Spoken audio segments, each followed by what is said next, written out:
Middle east में हमलों की रफ्तार और तेज होने वाली है। ईरान को पूरी तरह से घुटनों पर लाने के लिए इजराइल 3 मोर्चों से हमले कर रहा है। एटमी और एनर्जी साइट के बाद अब ईरान के इंडस्ट्रियल इलाके इजराइल के हमलों का शिकार हो रहे हैं। लेकिन इसके पीछे इजराइल की रणनीति क्या है, वो इस रिपोर्ट के जरिए हम आपको दिखाते हैं।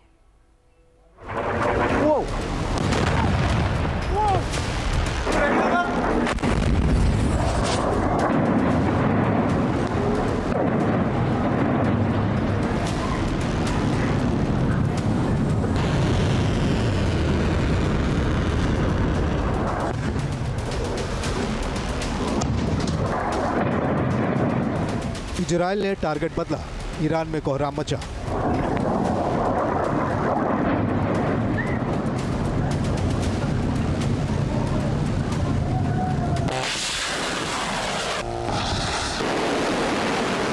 ईरान मिसाइल और ड्रोन बनाएगा, इजराइल फैक्ट्री उड़ा देगा।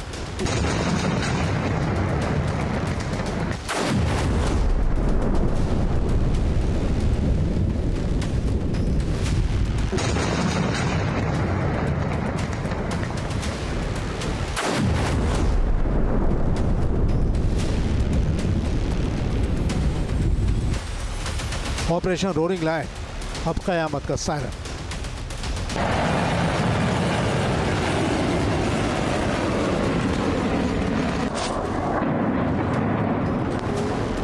आग की लपटों में घिरा धुएं का गुबार उठता। ईरान के अंदरूनी हिस्सों में इजरायली हमलों की सबसे भीषण तस्वीर है ये।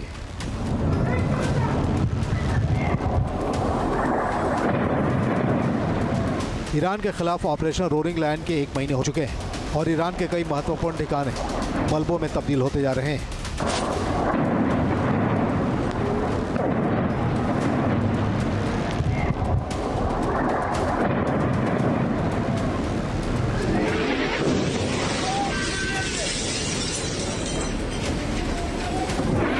इजरायल ने इस बार ईरान के उस बुनियाद को निशाने पर लिया है जहां से ईरान के हथियारों को ताकत मिलती है। इजरायल ने रणनीति में तब्दीली लाते हुए ऊर्जा ठिकानों के साथ ही ईरान के इंडस्ट्रियल यूनिट्स को जमींदोज करना शुरू कर दिया है।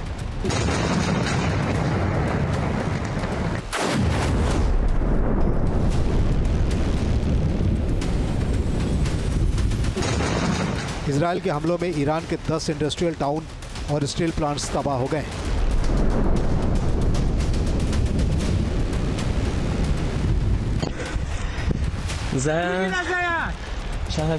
ये हमला ईरान की इकोनॉमी की नस काटने की तरह है, क्योंकि इन इंडस्ट्रियल टाउन से न सिर्फ ईरान के ऑटोमोबाइल सेक्टर, घरेलू उपकरण, गैस और तेल पाइपलाइन के निर्माण को मजबूती मिल रही थी, बल्कि ये औद्योगिक इलाके सैन्य वाहनों के साथ ही ड्रोन और मिसाइल लॉन्चिंग सिस्टम के निर्माण के लिए बेहद अहम थे।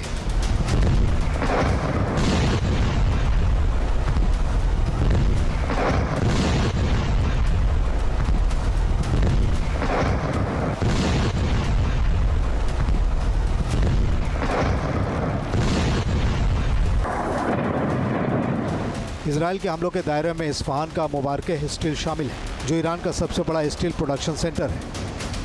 यहाँ हर साल 70 लाख टन स्टील का उत्पादन होता है। इजरायल के हमले में पावर यूनिट और स्टील प्रोडक्शन लाइन को नुकसान पहुंचा है। इजरायल ने अहवाज स्थित खुजिस्तान स्टील को भी बर्बाद कर दिया है। प्लांट के वेयरहाउस और 2 स्टील साइलो इस हमले का शिकार हो गए हैं।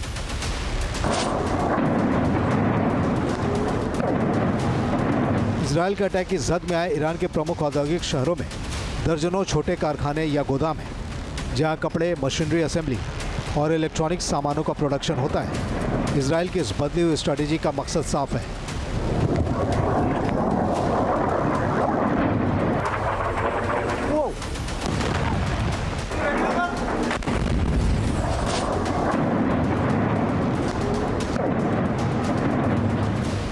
दरअसल जिन इंडस्ट्रियल सेंटर पर अटैक हुए हैं, वहां ईरानी नेवी के शिप्स के उपकरण, स्टोरेज टैंक और बंकर के लिए स्टील प्लेट्स का निर्माण होता है।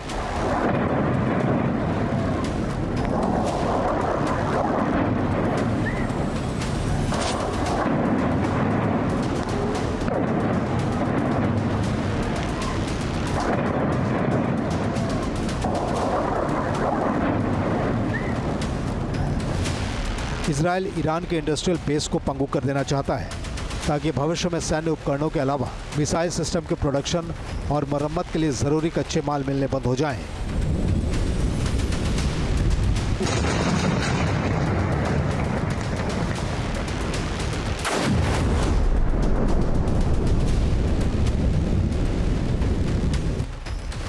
इजरायल के हमलों से ईरान के घरेलू निर्माण, ऑटोमोबाइल, घरेलू उपकरण और पेट्रोकेमिकल सेक्टर लगातार बाधित हो रहे हैं। इन हमलों के नतीजों की वजह से ईरान के निर्यात राजस्व में कमी आएगी, बुनियादी सामग्रियों की कमी हो जाएगी, महंगाई बढ़ेगी और बेरोजगारी की स्थिति पहले से ज़्यादा बिगड़ जाएगी।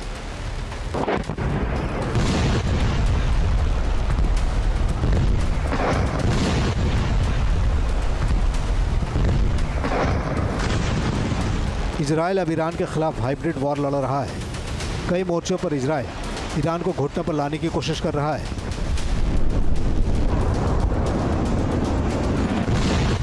इन हमलों से साबित हो रहा है कि इजरायल ने ईरान के अंदर कारपेट बॉम्बिंग में इजाफा कर दिया है।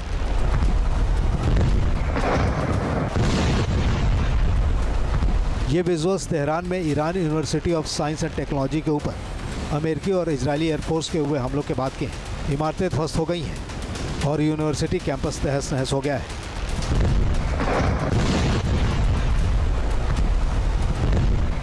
इजरायली वायुसेना पर तेहरान सहित कई ईरानी विश्वविद्यालयों पर बम गिराने का आरोप लगा है।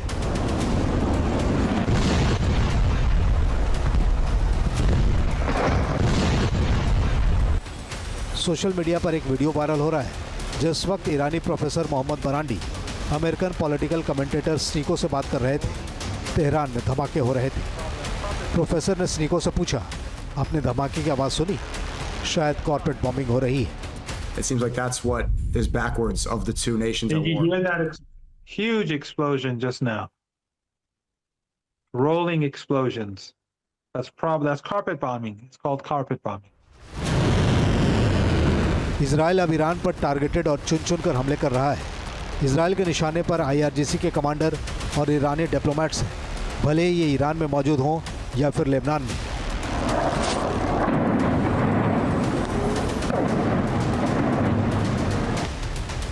ईरान के विदेश मंत्रालय ने इजरायली हमले में 6 राजनयिकों के मारे जाने की पुष्टि की है। मारे गए लोगों की पहचान मोहम्मद रजा मौसवी, अली रजा बी आजर, माजिद हुसैनी कोंडोसर, हुसैन अहमद अलू, अहमद रसौली और अमीर मुरादी के रूप में की गई है।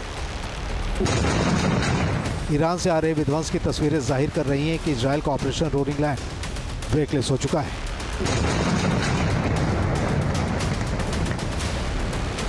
डोनाल्ड ट्रंप ने ईरान के ऊर्जा ठिकानों पर हमला नहीं करने के लिए 10 दिनों की मोहलत दे रखी है, लेकिन इजरायल को ईरान की संपूर्ण तबाही के मकसद के आगे कुछ नहीं दिखाई दे रहा। Team news nation.